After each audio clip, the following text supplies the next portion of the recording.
Job, 2025, film complet 4K fois incroyable, révélation divine et transformation sacrée.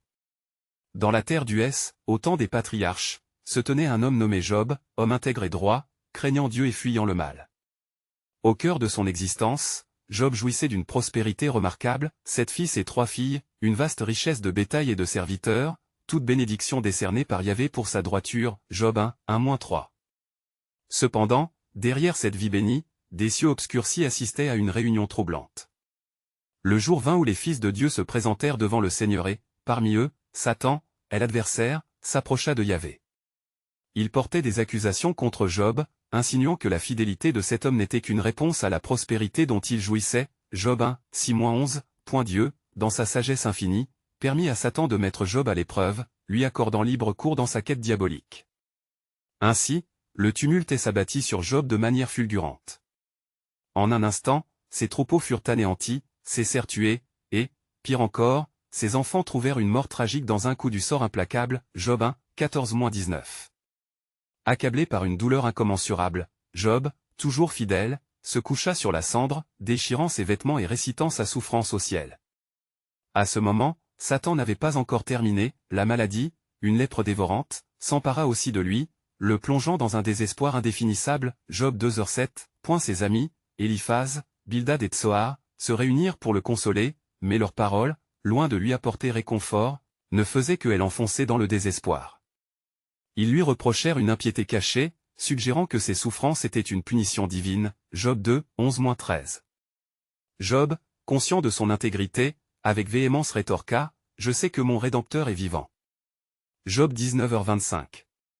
Ces questions sur la justice et le silence de Dieu résonnaient à travers les cieux, établissant un dialogue troublant entre sa foi et son désespoir. À eu cœur de cette tourmente, alors qu'il suppliquait Dieu de répondre à ses lamentations, le ciel resta muet, augmentant le poids de sa solitude. L'univers entier semblait contrôler le souffle de ses espoirs, et Job, rejeté par ses compagnons, se retrouva dans une confrontation personnelle avec ses propres croyances. Avant de continuer avec ce récit biblique incroyable, je veux m'assurer que vous ne manquez aucune de ces histoires puissantes des Écritures. Cliquez sur l'icône de cloche et sélectionnez toutes les notifications. Ces narratives bibliques ont transformé d'innombrables vies à travers l'histoire. Si la parole de Dieu à travers cette histoire vous bénit, s'il vous plaît aimez et partagez avec quelqu'un qui a besoin d'entendre sur la fidélité de Dieu aujourd'hui. Dites-moi dans les commentaires, quelle histoire biblique a le plus impacté votre parcours de foi. Je suis toujours émerveillé de comment la parole de Dieu parle au cœur à travers les générations. Maintenant continuons avec ce que le Seigneur fit ensuite. Après des jours de souffrance et de prière, la tempête intérieure de Job commença à trouver réponse dans la voix majestueuse de Dieu, émergeant du tourbillon. Job 38-41. Son âme, auparavant tourmentée, fut gravement transformée à ce moment, alors que Dieu, en révélant sa grandeur et sa souveraineté, offrait à Job une perspective nouvelle sur la souffrance et l'espérance. Alors que Job se tenait sur cette terre de chagrin, une question persistait, aqueuse comme un reflet de tempête, comment pourrait-il réconcilier ses souffrances passées avec la promesse d'un avenir restauré? Les témoins de cette saga éternelle attendaient avec impatience la résolution de cette énigme divine, cherchant à comprendre les voies mystérieuses de Dieu. À l'aube d'un nouveau jour, Job, bien que frappé par la douleur, ressentit une lueur d'espoir croissante dans son cœur. Il se tenait là, au milieu des cendres de son ancien bonheur, et contemplait le ciel qui, pendant si longtemps, lui était resté sourd. Les paroles de Dieu résonnaient encore dans son âme comme un écho de vérité, l'invitant à réfléchir à la grandeur divine. « Où étais-tu lorsque je fondais la terre ?» avait demandé le Seigneur. Job 38:4. Ces mots, pleins de majesté, n'évoquaient plus pour lui une réprimande, mais un appel à une connaissance plus profonde de la sagesse de Dieu. Les amis de Job, Éliphaz, Bildad et Tsoar, avaient déjà épuisé leur discours de conseil, mais chaque mot qu'il prononçait semblant être une épine dans son cœur. Si bien que Job, perplexe, élargit son regard sur l'horizon. Il chercha à comprendre ce que sa souffrance révélait de la nature de la divinité. Il n'avait plus que sa foi, un fil ténu qui le liait à son Créateur. Un matin, alors que le vent se levait et qu'un murmure prophétique remplissait l'air, Job s'écria, « Je désire parler à mon Créateur. » Job 23h03. Au-delà des épreuves, une détermination en lui grandissait. Il voulait non seulement comprendre sa douleur, mais aussi voir et toucher la réalité de Dieu dans son désespoir. C'est alors qu'une vision extraordinaire lui apparut. Il vit des nuées brillantes, comme une mer d'argent, et au milieu, la figure majestueuse d'un cavalier sur un destrier éclatant. La terre trembla sous ses pieds, et Job comprit que le Seigneur se tenait là. L'ange déchira le ciel pour communiquer, « Job, lève les yeux vers les cieux. » Job 22h12. Job sentit son corps frémir devant un tel spectacle, car il savait que ce serait l'heure de la révélation. « Ô Seigneur, qui suis-je pour te demander des comptes ?» s'écria Job, tandis que son cœur battait avec une ferveur renouvelée. Les étoiles, témoins silencieux de sa lutte, scintillèrent intensément, comme pour lui donner espoir. Écoutant plus que ne répondant, Job se mit à recevoir une sagesse que seuls les cieux pouvaient éclairer. Les jours passèrent, et au fur et à mesure que la lumière du jour se mêlait aux ombres de la nuit, Job ne cessait de prier. Sa douleur, loin d'être une entrave, était devenue une passerelle vers une communion intime avec Dieu. Il se mit à louer le Créateur même dans l'adversité. « En toute chose, je rends grâce, car je sais que ma souffrance n'est pas vaine. » 1 Thessaloniciens 5h18. Un jour, alors que le vent soufflait dans les oliviers, une révélation vint à Job avec une clarté éclatante. Il comprit que sa souffrance n'était pas seulement une épreuve, mais un processus de purification, une opportunité pour Dieu de révéler sa gloire à travers les cicatrices de son âme. Une voix douce, semblable à un murmure de vent, lui souffla, « Job, ton histoire n'est pas terminée. Ce que je fais est au-delà de ta compréhension, mais attends et vois. » Ainsi, la promesse du Seigneur commença à se dessiner dans le cœur de Job, suscitant en lui un espoir renouvelé. Car peut-être, pensait-il, que même à travers la souffrance, il y avait un plan divin parfait et merveilleux qui se dessinait en secret. Mais voici, ce qu'il ne savait pas sur le plan de Dieu. Alors que Job continuait de s'immerger dans sa réflexion, un souffle d'éternité traversa son âme. La nuit tombait, enveloppant le monde d'un calme solennel, et les étoiles, semblables à des yeux brûlants de sagesse, brillaient haut dans le firmament. Souvent, Job se sentait tiraillé entre la douleur de son existence et la douceur des promesses divines qui frémissaient au fond de lui. « Je sais que mon Rédempteur est vivant », murmura-t-il, répétant comme un mantra cette vérité dont il s'accrochait, même lorsque l'ombre de la mort menaçait de l'envelopper. Job 19h25. Les paroles résonnaient dans son esprit avec une clarté nouvelle, chaque syllabe semblant vibrer avec une force qui transcendait la terre. Quelque chose d'immense se profilait à l'horizon de son cœur, et Job ressentait que son esprit touchait les confins de la révélation. Lorsqu'il fixait le ciel, la vision du cavalier sur le destrier ressurgit, un symbole de puissance et de majesté. Job comprit qu'il ne s'agissait pas seulement d'une apparition, mais d'un rappel que l'agent du ciel veillait sur sa souffrance, prêt à intervenir. La réalité du monde céleste se manifestait à lui, lui promettant une rédemption à travers ses douleurs. Les jours s'écoulèrent, et Job retrouva un lien avec la création elle-même. Les oiseaux chantaient leur hymne matinal, et les rivières murmuraient des secrets anciens. Il sut alors que sa souffrance n'était pas une preuve de l'absence de Dieu, mais une invitation à participer à son œuvre sanctifiante. La beauté des paysages, autrefois nostalgiques, devint symbole de renaissance, un reflet de la gloire de Dieu qui se révélait à travers les épreuves. Éliphaz, Bildad et Tsoar, bien que perplexes, ne purent ignorer la métamorphose de Job. Un jour, ils le trouvèrent en train de prier sous un arbre séculaire, les mains élevées vers le ciel. « Job, dit Éliphaz avec hésitation, pourquoi persistes-tu à exprimer ta foi en dépit de ton affliction ?» Job, le regard embrasé par une conviction personnelle, répondit, « Mes amis, il est en mon cœur une lumière que rien ne peut éteindre. Je ressens la main de Dieu, même à travers le plus profond des désespoirs. Mon âme est en lutte, mais je sais que la victoire est promise. » Un silence lourd s'installa, mais l'impuissance de ses amis ne put masquer la force renforcée de Job. La douleur avait été un instrument dans les mains du divin, un moyen par lequel l'essence de la foi et de la grâce s'épanouissait. Un soir, alors qu'il était seul avec ses pensées, Job se sentit appelé à prier avec ferveur. Il s'agenouilla et, avec une voix résonnante, déclara, « Seigneur, montre-moi ta face. Accorde-moi un aperçu de ton dessein. » Ces mots portaient une intensité, une quête désespérée d'une compréhension qui échappait encore à son esprit. À ce moment, le silence se fit lourd, comme si le monde entier retenait son souffle. Les ombres dansaient autour de lui, et tout à coup, une lumière éclatante se déversait sur Job.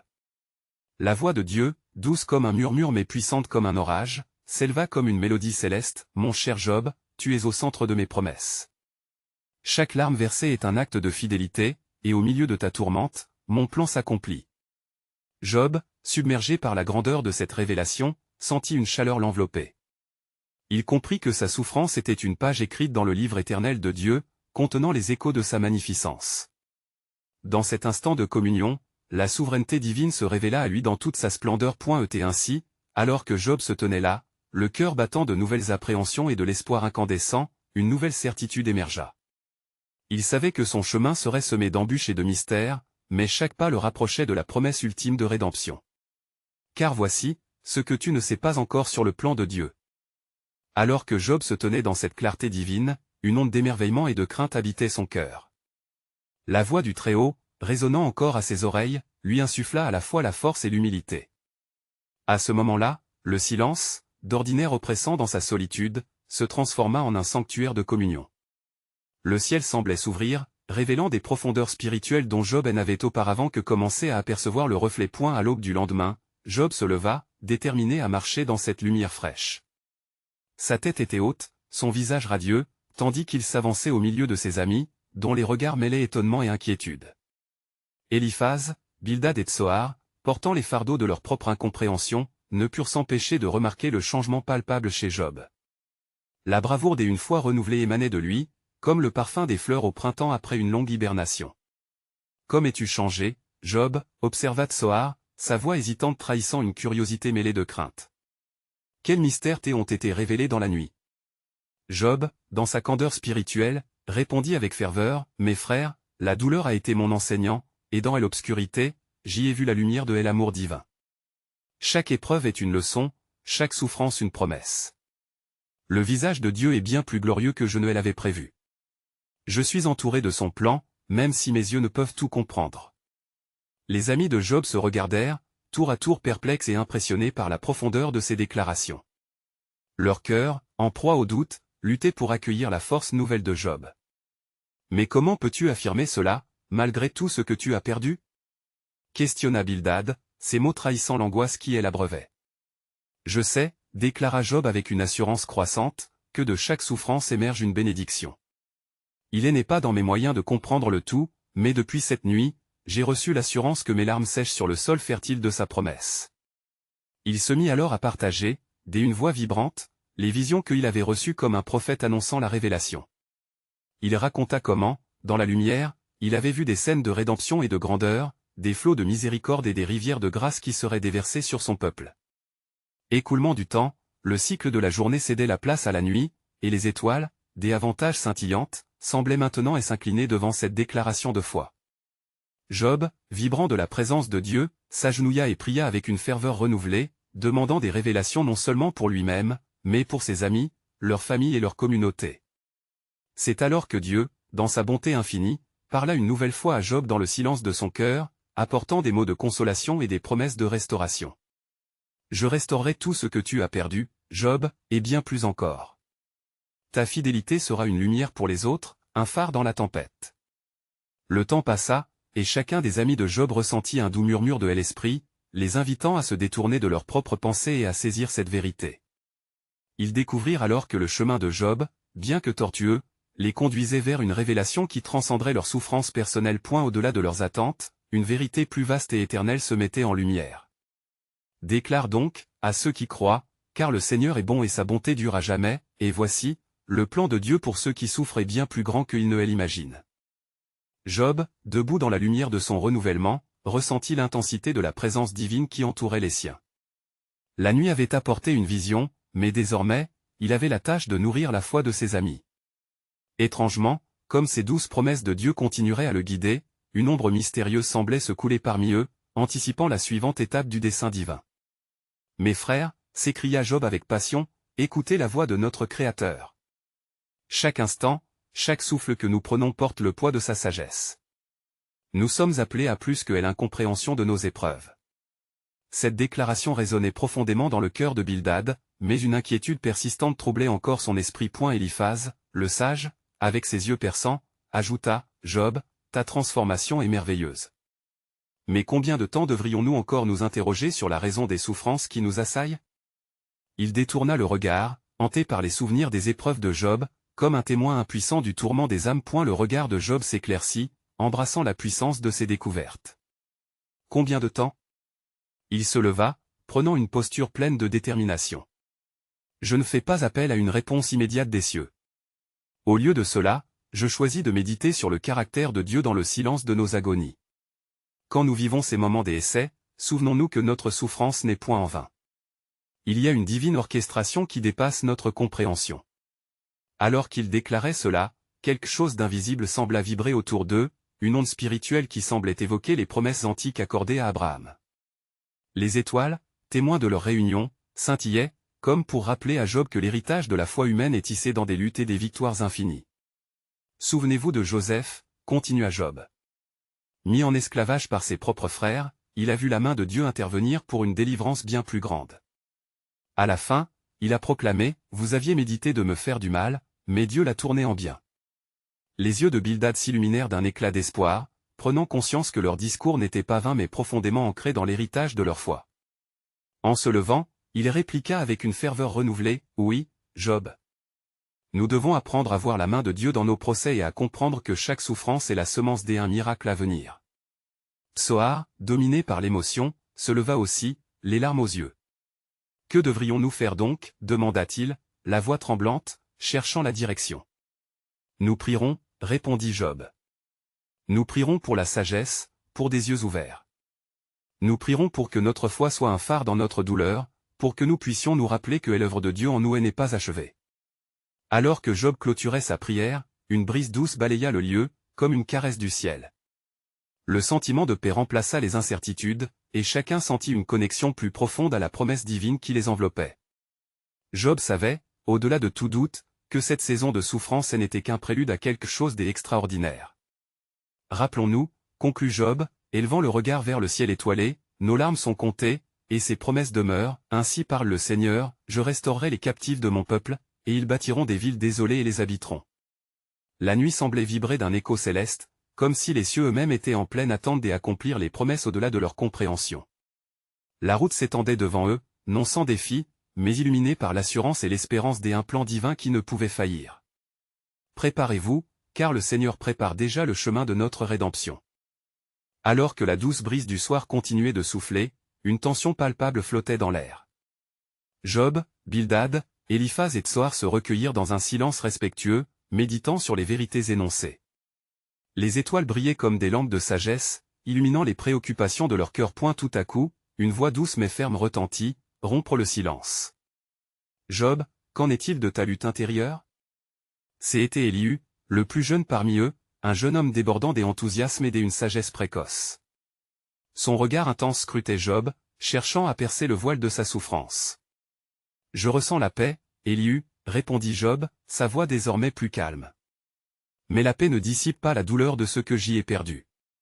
Les cicatrices demeurent. »« Elles demeurent pour un but, » rétorqua Élihu avec conviction. « Les épreuves ne sont pas que des voiles de tristesse. Elles nous façonnent. Comme le métal est affiné dans le feu, nous sommes transformés dans nos souffrances. Écoutez le Seigneur dans vos cœurs, il a un message particulier pour vous. » Bildad, écoutant avec une attention nouvelle, ajouta, « Oui, Job. N'est-ce pas dans notre faiblesse que la force de Dieu se révèle ?» Le regard de Job se leva alors vers le ciel, comme s'il cherchait des réponses parmi les constellations. « Quelque chose m'appelle, » murmura-t-il, hésitant, mais sentant une urgence croissante dans son âme. « Il y a plus. Je sens que l'Esprit souffle sur nous. » Les amis de Job échangèrent des regards chargés d'espoir et de perplexité. Éliphaz, inquiet mais curieux, demanda avec une voix empreinte de sagesse, « Que percevez-vous ?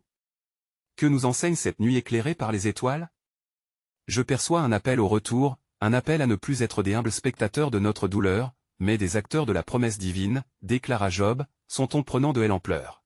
« Dieu nous appelle à le rencontrer dans notre désespoir. Nous ne sommes pas seuls. » Soudain, une lumière éclatante illumina le campement, semblant les envelopper d'une chaleur divine. Ils se regardèrent, une frayeur mêlée d'admiration et s'emparant d'eux. Psoar, ému, murmura à voix basse, « Ne dirait-on pas qu'il répond à notre prière ? La honte de nos luttes sera engloutie par la gloire de sa révélation, » affirma Élihu, sa voix s'élevant avec une ferveur spirituelle. « Il est en train de rassembler nos cœurs. » Alors que la lumière se dissipait, Job, le cœur lourd de ce qu'il avait subi, déclara avec une infinie ferveur, « Je proclame que notre douleur sera le terreau de la bénédiction. Que cela soit un témoignage de la grandeur de Dieu. Quand bien même je marcherai dans la vallée de l'ombre de la mort, je n'aurai crainte de mal, car il est avec moi. Les mots résonnèrent comme une proclamation révélatrice, et une brise nouvelle souffla entre eux, apportant des promesses de renouveau. Chacun d'eux sentait la présence de Dieu, omniprésente et réconfortante. Rappelons-nous, reprit Job doucement, que comme il est écrit, « Je connais les projets que j'ai pour vous, dit le Seigneur, projets de paix et non de malheur, afin de vous donner un avenir et de l'espérance. » À ce moment-là, une conviction profonde s'installait dans leur cœur. Ils savaient qu'un chemin périlleux s'étendait devant eux, mais que sur cette route, la main de Dieu était à l'œuvre. Une voix, comme un murmure divin dans le vent, termina ce moment, « Préparez-vous, car de grandes choses s'annoncent. » Alors que la lumière céleste disparaissait lentement, laissant place à l'obscurité étoilée, une paix palpable envahissait le cœur de Job et de ses amis. Cependant, une gravité plus profonde se faisait sentir, comme si quelque chose d'immense se préparait dans le secret du ciel. Job, conscient de la présence divine qui entourait le groupe, sentit que la discussion devait évoluer vers un nouveau pacte de foi. « Écoutez, » commença Job, sa voix empreinte de sérieux. « Si le Seigneur nous appelle à le rencontrer, alors nous devons plonger plus profondément dans la vérité. Ne faisons pas juste preuve de résignation face à nos douleurs. Quelle leçon Dieu veut-il nous enseigner à travers cette épreuve? Nous avons souvent parlé de la justice de Dieu, élabora Eliphaz, l'angoisse et l'intérêt se mêlant dans sa voix. Ne devrions-nous pas aussi examiner notre propre cœur, pour voir si nous avons péché? Peut-être que nos souffrances viennent de notre éloignement de lui. Bildad acquiesça, son regard plongé dans la nuit, cherchant des réponses. Oui, cela semble juste. Mais n'oublions pas que Job est un homme intègre. Nos souffrances ne sont pas toujours la conséquence d'un péché direct. Parfois, les voies du Seigneur sont plus mystérieuses que nous ne pouvons le comprendre. Job, entendant ces propos, ressentit un mélange de solidarité et de trahison. Je ne cherche pas à justifier ma souffrance, mes amis. Au contraire, nous devons reconnaître qu'il existe un mystère divin dans l'épreuve. Comme il est écrit, « Car mes pensées ne sont pas vos pensées, et vos voix ne sont pas mes voix, dit le Seigneur. » Le crépuscule avançait lentement, et des murmures d'inquiétude traversaient le groupe. Tsoar, les yeux brillants de détermination, fit entendre sa voix. Au-delà de cela, que dit notre cœur? N'est-il pas vrai que nous avons tous ressenti la main de Dieu à un moment de nos vies? Peut-être que notre souffrance collective peut devenir un chemin commun vers une compréhension plus profonde de sa bonté. Ça n'est pas quoi les craintes que j'ai doivent définir ma foi, soupira Job, le regard tourné vers le ciel. Son cœur palpitait sous le poids de ses luttes tandis qu'il poursuivait, « Je sais que mes réclamations peuvent sembler vaines, mais c'est dans ce vide que je cherche une lumière. Ce que je n'ai pas encore compris, c'est également ce qui m'a fait me rapprocher de lui. » La nuit était devenue vibrante de silence, tandis que chacun méditait sur ses paroles. Dehors, le vent s'intensifia, apportant avec lui des échos des promesses de Dieu. Soudain, de l'obscurité surgit une ombre lumineuse, et la voix de Dieu résonna, puissante et douce à la fois, « Job, lève-toi, car tes désirs de comprendre ouvriront la voie à ma révélation. Ne te laisse pas captiver par les ombres de tes souffrances, mais rends-toi disponible à ma vérité. » Élihu, le regard éclairé, murmurait, « Il y a une sagesse qui se cache dans la douleur, une divine révélation pour ceux qui cherchent avec sincérité. Le Seigneur désire que nous nous tournions vers lui. » Oui, répondit Job, soudainement revitalisé par cette présente illumination, « Je suis prêt à recevoir ta parole, Seigneur. Si tu as un chemin éclairé à travers ce désespoir, fais-le-moi connaître. Comme il est écrit dans le psaume, « Car tu es mon rocher et ma forteresse, et pour l'amour de ton nom, tu me conduiras et me dirigeras. » Leur cœur, rempli d'anticipation, se tournèrent vers cette promesse divine.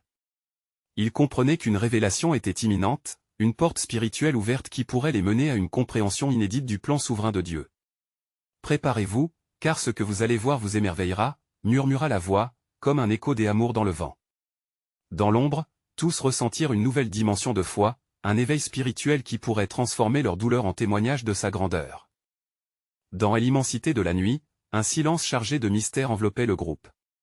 Les étoiles, brillantes comme des témoins silencieux, scintillaient au-dessus de Job, de ses amis, et de la promesse qui s'annonçait. Les éclats de l'ombre lumineuse qui s'élevait lentement apportaient une chaleur réconfortante et un frisson d'anticipation. Job, reprit la voix divine avec une puissance résonnante, « As-tu considéré la dimension de mes desseins? Dans les profondeurs de ta souffrance, je t'appelle non seulement à me chercher, mais à reconnaître ma présence même dans l'épreuve. » Job, le cœur palpitant et une quête ardente, ferma les yeux un instant. Une multitude de questions tourbillonnaient dans son esprit, mais la certitude d'une direction divine émergeait dans le chaos de ses pensées. Il ouvrit à nouveau les yeux et déclara d'une voix empreinte de dévotion, « Seigneur, ta lumière brille dans l'obscurité, et je suis prêt à te suivre où tu me conduis. Que mes doutes soient écartés, et que ta vérité se dévoile. » Elihu s'avança, les traits de son visage empreints de ferveur. « Alors que le Seigneur se manifeste, laissez-on nos peurs et nos incompréhensions à la porte. La souffrance peut émousser l'âme, mais ce que Dieu fait en nous au travers de cela, peut raviver notre cœur. Pouvons-nous donc chercher sa sagesse dans notre détresse? » Un frisson parcourut l'assemblée, chaque membre ressentant le poids des paroles et l'accélération de l'espoir. Tsoar, d'un souffle presque inaudible, murmura, « Si seulement nous pouvions comprendre l'immensité de sa sagesse, nous n'aurions plus besoin de porter ce fardeau. » Mais est-ce que Dieu se révèle à ceux qui se sentent perdus? Oui, répondit Bildad, la voix forte, presque prophétique. Comme il est écrit, il ne délaisse pas son peuple, ni n'abandonne son héritage, psaume 94, 14. Même dans la tempête, Dieu demeure fidèle. C'est ici, dans l'ombre de notre désespoir, qu'il œuvre puissamment. L'obscurité s'épaissit autour d'eux, mais une lumière inondait peu à peu leurs âmes. En eux se dressait un pouvoir renouvelé, une tension d'attente palpable. Écoutez, appela Job dans un souffle. Parfois, l'épreuve est nécessaire pour que notre foi se renforce.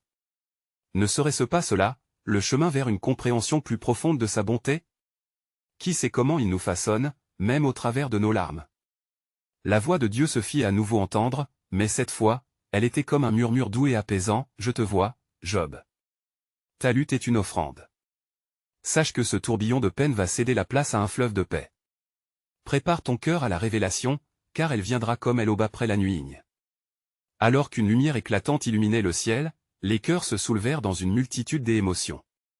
Les amis de Job comprenaient désormais que leur présence et leur douleur même, faisaient partie d'un tableau plus vaste, un dessein divin majestueux. « Que devons-nous faire, Seigneur ?» questionna Éliphaz, sa voix vibrante de supplication. « Comment pouvons-nous recevoir ce que tu désires nous enseigner? » « Soyez prêts, rétorqua la voix, car ma lumière vous dévoilera des vérités cachées. Et n'oubliez jamais que je suis celui qui transforme les cendres en beauté, Ésaïe 61, 3, et même de ce vernis de douleur, je produirai un témoignage de gloire. Et à cet instant, une réalisation frappante advint, dans la douleur et l'incertitude, ils allaient découvrir, non seulement la grandeur de Dieu, mais aussi la puissance de leur propre foi. Un chemin de transformation spirituelle s'ouvrait devant eux, invitant chacun à plonger dans la profondeur de la connaissance divine. Préparez-vous pour la révélation, conclut Job avec une conviction profonde. Car, comme le dit l'Écriture, demandez, et il vous sera donné, cherchez, et vous trouverez, frappez, et il vous sera ouvert, Matthieu 7h7.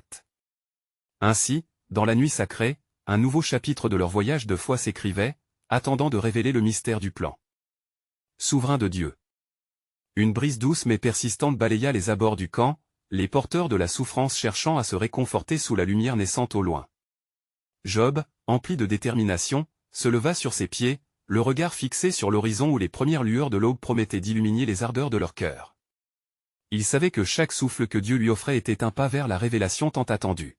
« Mes amis, » commença Job avec une passion vibrante, « la nuit peut sembler interminable, mais souvenez-vous que chaque étoile qui scintille est un souvenir de la lumière que Dieu apporte même dans les moments les plus sombres. Sa grandeur est au-delà de notre compréhension, mais c'est justement là que nous devons nous tourner vers lui. » Elihu, touché par les paroles de Job, éleva la voix, « Que pouvons-nous apprendre de cette nuit? Que peut révéler la lumière qui arrive? Si notre souffrance nous a rapprochés de lui, alors cette nuit est un don, un temps prévu par sa sagesse infinie. Comment pourrions-nous le louer alors que le désespoir persiste? En mettant notre foi en l'action de notre Dieu, répondit Bildad, un air de conviction illuminant son visage. Lorsque notre regard se détourne de notre douleur pour se poser sur sa majesté, une transformation opère. Rappelons-nous de Job 5, 8-9, « Moi, je jetterai ma cause devant Dieu, et j'exposerai ma cause. » C'est ce que nous devons faire. Confier nos craintes et nos combats dans ses mains puissantes. La lueur de l'aube s'intensifia, projetant des ombres qui dansaient autour d'eux, révélant à la fois beauté et vulnérabilité. Les amis de Job étaient dispersés, mais dans leur cœur, une union de foi se resserra. Ils s'échangeaient des regards de compréhension, chacun réfléchissant à sa propre lutte et à la perspective renouvelée que Dieu leur offrait. Allons-nous nous tenir ici, regardant seulement notre épreuve? S'interrogea Tsoar, déjà empli d'espoir. Ou allons-nous répondre à cet appel divin, malgré nos doutes? Ce n'est pas pour que notre cœur reste alourdi, mais pour qu'il soit libéré. Que le Saint nous insufflera la force de franchir ces monts d'angoisse. Dans la clarté émergente, la voix de Dieu sembla résonner à travers les cimes des arbres, une invitation empreinte de tendresse. Job, tu es un témoin de ma fidélité. Comme un or pur est affiné par le feu, ainsi je forgerai la valeur dans cette souffrance. Haine et crainte, car derrière chaque nuit se cache une aurore de promesses. Un frisson d'espoir parcourut le groupe. Leurs craintes se dissipèrent alors qu'une paix profonde les inondait, les conduisant à se rassembler autour de Job, qui leva les bras vers le ciel. Oui, Seigneur, mon cœur est prêt à encaisser les révélations, à célébrer cette lumière naissante. Comme tu l'as promis, que cette souffrance se transforme en témoignage et en puissance pour ta gloire. Quoi qu'il arrive, murmura Eliphaz, reconnaissant pour cette présence rassurante, je sais que cette douleur est une étape vers un éveil spirituel. Même les cieux rendent témoignage de sa vérité. Écrivez en nos cœurs l'écriture qui dit, je sais que mon Rédempteur est vivant, Job 19h25. La lumière atteignit son paroxysme, enveloppant le groupe d'une aura sacrée, et alors que leur foi brillait de mille feux, un puissant murmure divin se fit entendre, après la douleur, viendra l'abondance, après les larmes, le chant de la joie. Car mon dessein est parfait. Dans votre obscurité, la lumière fleurira d'une manière que nul ne peut imaginer. Ainsi, dans ce moment précieux, le cœur de Job et celui de ses amis se mirent en accord avec le plan souverain de Dieu, impatients d'accueillir la prochaine révélation de sa grandeur, et en quête du chemin vers la promesse divine. Alors que les premières lueurs de l'aube perçaient les ténèbres, une sérénité peu commune enveloppait Job et ses amis. La nuit s'était estompée, laissant place à un nouvel espoir. Chacun de leur cœur, bien que marqué par la souffrance, battait désormais au rythme d'une attente sacrée. Mes frères, commença Job, sa voix résonnant telle une musique douce. Nous avons traversé des épreuves qui ont semblé sans fin, et chaque larme versée a laissé une empreinte sur notre âme. Mais aujourd'hui, je sens que quelque chose de nouveau se prépare. Les promesses de Dieu ne cessent d'exister, même lorsqu'ils semblent silencieux. Leurs regards se croisaient, chacun empli de doutes mais également d'une foi ravivée. Élihu, le plus jeune, méditait sur ces mots, conscient que le moment était enfin venu d'engager une conquête spirituelle. Que pouvons-nous apprendre à partir de cette douleur que nous ressentons? Se demanda-t-il à voix haute, une lumière des inspirations brillait dans ses yeux. La souffrance, répondit Bildad, peut être le laboratoire où notre foi est véritablement mise à l'épreuve. Elle nous dépouille de tout ce qui n'est pas essentiel, et nous force à nous concentrer sur ce qui est véritable et éternel. Job acquiesça lentement, son cœur s'enflammait à chaque mot prononcé. Oui, mes amis, chaque épreuve est en réalité une occasion pour nous d'approfondir notre compréhension de notre Créateur. C'est à travers ces moments de douleur que nous pouvons découvrir la profondeur de son amour. Un silence respectueux régna alors qu'il prenait conscience de la vérité de ses paroles. Les étoiles, qui avaient veillé sur leur souffrance, semblaient désormais scintiller comme des lents éclats d'espérance. Tsoar, les yeux rivés sur le ciel, ajouta, parfois, même dans notre désespoir, Dieu nous appelle à voir au-delà de nos circonstances. Tout comme derrière le mur de la nuit se profile l'aube, il y a un dessein qui s'épanouit au-delà de notre compréhension immédiate. Prions alors, dit Job, sa voix portante et déterminée. Prions pour la sagesse dans notre souffrance, afin que nous puissions être des témoins de sa grâce. Seule notre foi nous portera dans cette obscurité. Ils se rassemblèrent, formant un cercle autour de Job. Levant les yeux vers le ciel, ils implorèrent Dieu non seulement pour réconfort, mais aussi pour la révélation et la compréhension nécessaires à leur cheminement. Seigneur, ouvre nos cœurs pour recevoir ta vérité, et éclaire nos esprits avec ta sagesse, afin que nous puissions marcher avec assurance même lorsque le chemin semble obscur, pria Job avec ferveur. Soudain, la lumière de l'aube embrasa le ciel, et une douce brise s'éleva, comme si le vent lui-même portait les supplications vers les cieux. Une voix mystérieuse, empreinte de puissance et d'amour, résonna dans l'air, « N'ayez crainte, car je suis avec vous. Chaque souffrance que vous portez est comptée, et à travers elle, ma gloire se révélera. Attendez et voyez les merveilles que j'y ai préparées pour vous. » Une vague d'émotions les submergea. La promesse divine rendait palpable une présence réconfortante. Les yeux de Job s'illuminèrent alors qu'il secouait la tête, émerveillé. Mes amis, il est vrai que nous ne comprenons pas toujours, mais notre Dieu demeure fidèle. Comme il est écrit, je connais les projets que j'ai pour vous. Jérémie 29, 11. Les amis de Job, encouragés par ces paroles, sentirent dans leur cœur le désir d'approfondir leur engagement envers le Seigneur. Les cicatrices laissées par leur lutte étaient douloureuses, mais elles devenaient maintenant le témoignage de leur transformation. Job, empli d'une ferveur nouvelle, déclara « Que chaque larme versée soit une semence pour un avenir rempli d'espérance ». Nous devons nous rappeler que notre douleur a un but et que notre foi peut déplacer des montagnes. Le Seigneur ne nous abandonne jamais, même dans les abîmes de la souffrance. Et alors que le soleil se levait, apportant lumière et chaleur, un regard partagé entre les amis de Job renforça leur résolution. Ils étaient déterminés à saisir l'avenir avec foi, conscients que Dieu allait montrer des voies qu'ils n'auraient jamais imaginées. Ainsi, tout en s'éveillant à la réalité d'une nouvelle journée, une assurance profonde remplissait la sphère de leur être. Car ils comprenaient maintenant que, même au cœur de la tempête, les promesses de Dieu demeuraient inébranlables. Un mystère, un plan divin serein, se profilait à l'horizon de leur avenir. Et parce qu'il est avec nous, conclut Job avec assurance, nous avons la force d'avancer vers ce qui va venir. Préparez-vous, car Dieu s'apprête à accomplir des merveilles au-delà de notre imagination.